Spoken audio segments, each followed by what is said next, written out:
अहो देवेंद्र फडणवीस साहेब, तुमच्या शिक्षणाच्या धोरणामुळं आमच्या शिक्षकांना रिटायर झाले तरी त्यांना पगार मिळाला नाही. आम्ही ओबीसीच्या प्रश्नावर आता सध्या तरी आमचा फोकस इकडे करणार आहे. मला माहितीये एक शिक्षक शाळांची काय वाट लावली आहे सरकारनं. किती शाळा बंद पडले, शिक्षणातलं गळतीचं प्रमाण कुणाचं ड्रॉपआउट तो भटक्या विमुक्त जातींचा आहे, जमातींचा आहे, ओबीसींचा आहे. आजही आमच्या लेकीबाळी 10वी-12वीच्या पुढे शिक्षण घेऊ शकत नाही.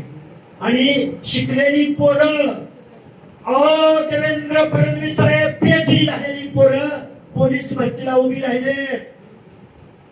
अहो देवेंद्र फडणवीस साहेब, नेट सेट झालेली पोरं सीएचपी वर काम करते, 1000-2000 पगारावर काम करते.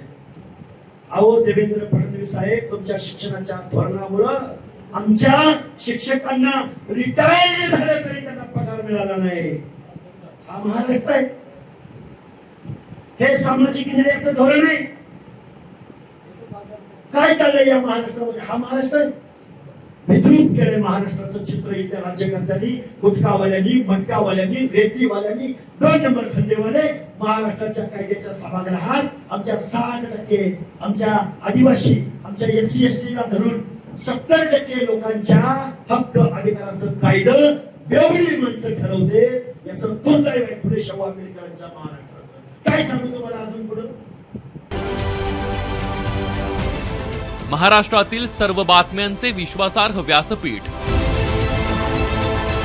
सकाळच्या सर्व सोशल मीडिया प्लॅटफॉर्मला लाईक, फॉलो आणि सबस्क्राईब करा.